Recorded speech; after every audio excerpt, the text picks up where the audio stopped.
Paper में ultimately आपके questions आने वाले हैं, आपको थ्योरी नहीं आने वाली। तो आपको ज्यादा से ज्यादा क्वेश्चन प्रैक्टिस करनी है। Hello everyone, how are you all. तो जैसा कि आपको पता है कि CUET 2024 स्टार्ट होने में लास्ट 45 डेज रह गए हैं और क्लास 12 का बोर्ड एग्जामिनेशन भी अब खत्म होने वाला है। तो अब हमको जानना है कि हमको CUET को किस तरह अप्रोच करना है, उसके सिलेबस को क्या स्ट्रैटेजी रहने वाली है और क्या हमको हमारा ड्रीम कॉलेज जैसे कि मिरांडा, हिंदू, हंसराज, वेंकी हमको मिल पाएगा कि नहीं। तो आज जानेंगे इसी वीडियो में आपके सारे सवालों के जवाब। सबसे पहले हमको पैनिक नहीं होना है, अपने सिलेबस को इस तरह डिवाइड कर लेना है, तभी जाके हम एक सिस्टमैटिक प्लान बना पाएंगे। अब सिस्टमैटिक प्लान के लिए आपको क्या करना है, सिंपली आपको अपने 45 डेज को 30 स्लॉट्स में डिवाइड करना है on the basis of 15 days and 15 days. आपको 3 स्लॉट्स बना लेने हैं अपने 45 डेज के।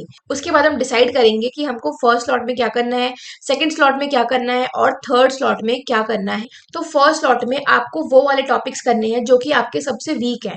जैसे कि आपको स्लॉट 1 के अंदर ओनली डोमेन सब्जेक्ट ही प्रैक्टिस करने हैं। जैसे कि डोमेन सब्जेक्ट के अंदर आपको सबसे पहले चेक करना है अपना रिड्यूस सिलेबस, कि अभी आपका सिलेबस जो डोमेन का है उसमें कुछ रिड्यूस हुआ है, कि पता लगा कि आप जो रिड्यूस हो चुका है आप वो वाला सिलेबस कर रहे हो। ठीक है, आपको अपने रिड्यूस सिलेबस के बारे में जानना है।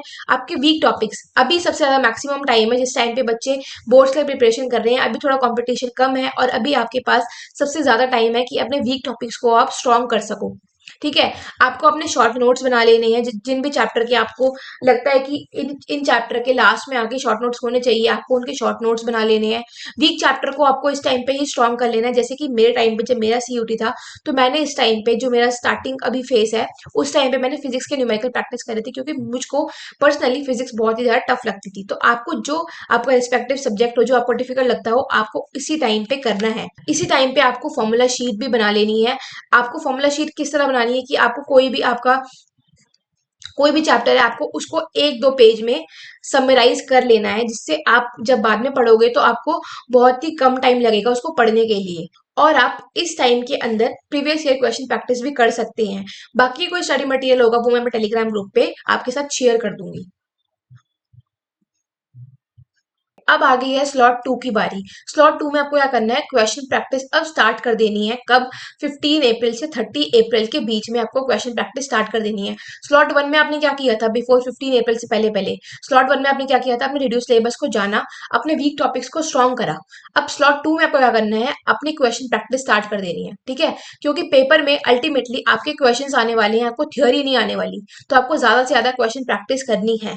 ठीक है, आपने क्वेश्चन प्रैक्टिस कर दिए और आपको प्रीवियस ईयर क्वेश्चंस भी करने हैं। प्रीवियस ईयर क्वेश्चंस करोगे, आपको आइडिया लगेगा कि क्या पढ़ना है और क्या नहीं पढ़ना, CUT का लेवल क्या चल रहा है और क्या नहीं चल रहा, कि पता लगे CUT का लेवल ये चल रहा है और आप ये कर रहे हो। तो आपको अपने पैटर्न की जानकारी पूरी होनी चाहिए। इस टाइम आपको फुल सिलेबस टेस्ट नहीं देने हैं और आपको स्लॉट 1 में जो भी आपकी कसर रह गई हो, जो भी आपके चैप्टर्स थोड़े बहुत रह गए हो, आपको स्लॉट 2 में आके फुल्ली फ्लेजेड उनको कंप्लीट करना है। Leave no stone unturned.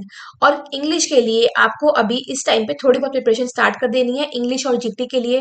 For example, अगर आपका डोमेन करते करते आपका मन नहीं कर रहा, आप थक गए डोमेन पढ़ते पढ़ते, उस टाइम पे आप 1-2 घंटे के लिए इंग्लिश और जीटी क्वेश्चन प्रैक्टिस कर सकते हो, ऑफ कोर्स। पर फुली फ्लेजेड इंग्लिश की प्रिपरेशन स्लॉट 3 में करेंगे। स्लॉट 2 में और स्लॉट 1 में आपको डोमेन कंप्लीटली ढंग से कर लेना है कि आपके डोमेन के मार्क्स कंप्लीटली सिक्योर हो जाए। इस टाइम पे आपको रिवीजन ज्यादा करनी है और प्रैक्टिस ज्यादा करनी है। तो किसी भी पेपर को क्रैक करने के लिए आई वुड से एक ही ब्रह्मास्त्र होता है या फिर एक फ्लो चार्ट होता है, जिसको मैं बहुत ज्यादा फॉलो करती हूँ और बहुत ज्यादा बिलीव करती हूँ इस फ्लो चार्ट में। वो फ्लो चार्ट होता है ये वाला, मैं आपको बना के दिखाती हूँ। That is notes. सबसे पहले आपको नोट्स करने हैं, उसके बाद आपको रिवीजन करनी है बहुत बारी। रिवीजन जितनी ज्यादा हो उतनी कम है। उसके बाद आपको टेस्ट देने हैं। ठीक है, टेस्ट देते साथ साथ भी आपको रिवीजन करना है, रिवीजन करते करते भी आपको टेस्ट देना है। ये एक फ्लो चार्ट होता है जिसको आपने अगर बार बार कर लिया ना, तो इसको अगर आपने बार बार कर लिया ना साइकिल को, तो ऐसा कोई भी एग्जाम नहीं है जो आप क्रैक नहीं कर पाओगे। तो ये एक रूल होता है जिसको आप फॉलो करोगे इस पेपर के लिए भी। क्योंकि देखो, जितनी ज्यादा रिवीजन बढ़ती है ना, टाइम उतना ही कम होता जाता है। फर्स्ट रिवीजन में आप बहुत ज्यादा टाइम लगाते हो, सेकंड रिवीजन में आप थोड़ा कम टाइम लगाते हो, ऐसे ऐसे जैसे जैसे रिवीजन बढ़ती जाती है आपका टाइम कंपैरेटिवली कम होता जाता है। अब नेक्स्ट है आपका slot 3, last 15 days the final sprint for your CUET 2024। अब इस टाइम पे आपने अपना मोटा मोटी सारा डोमेन के सारे चैप्टर्स कंप्लीट कर लिए हैं। इस टाइम पे आपको अब इंग्लिश और जीटी रह गया है। इंग्लिश और जीटी के लिए आपको क्वेश्चन प्रैक्टिस स्टार्ट कर देनी है। किसी भी अच्छी पब्लिकेशन की बुक उठानी है और उससे क्वेश्चन प्रैक्टिस स्टार्ट कर देनी है, या फिर किसी अच्छे टीचर को पकड़ के उनसे क्वेश्चन प्रैक्टिस करनी स्टार्ट कर देनी है। प्रीवियस ईयर क्वेश्चंस की सफिशिएंट प्रैक्टिस कर लेनी है। मॉक टेस्ट देने स्टार्ट कर देने हैं। अब प्रीवियस ईयर क्वेश्चंस को प्रैक्टिस करने से क्या होता है, प्रीवियस ईयर क्वेश्चंस आपको कॉन्फिडेंस देता है। पेपर टाइम में जब आप क्वेश्चंस कर रहे हो बहुत ज्यादा आपको कॉन्फिडेंस बूस्ट होता है, तब आपको क्वेश्चंस पेपर टाइम पे आपको नए नए नहीं लगते। तभी सब बोलते हैं किसी भी एग्जाम के PYQ सबसे पहले करके जाने चाहिए, क्योंकि ये आपको कॉन्फिडेंस दे रहे हैं। अब मैं आपको ये बात बता दूं कि प्रीवियस ईयर की प्रैक्टिस करके नहीं जाओगे तो मैं आपको बता रही हूँ कि CUT आपके लिए क्लियर करना थोड़ा मुश्किल हो जाएगा। जहाँ पे 15 लाख का कंपटीशन आ रहा है, बच्चे एग्जाम हॉल में, मैं आपको बता रही हूँ, बच्चे एग्जाम हॉल में आधे घंटे में एक डोमेन खत्म करके बैठ जाते हैं। तो प्रीवियस ईयर क्वेश्चंस करो, आपको स्पीड इंक्रीज होगी हॉल में और आपकी एक्यूरेसी इंक्रीज होगी हॉल में। फॉर एग्जांपल 10 क्वेश्चंस में से आप 9 क्वेश्चंस सही करके आओगे ही आओगे, अगर प्रीवियस ईयर क्वेश्चंस प्रैक्टिस करके जाओगे तो। स्पीड आपकी इंक्रीज हो रही होगी। 1 घंटे का पेपर 40 मिनट 30 मिनट में कर रहे होंगे। तो इन स्ट्रैटेजी को यूज करना, अपने शेड्यूल को 3 स्लॉट में डिवाइड कर लेना और लग जाना। तो CUET की और ऐसी वीडियोस आपको मिलती रहेंगी इस चैनल पे। मिलते हैं अपनी नेक्स्ट वीडियो में। सी या, have a good day and thanks for watching.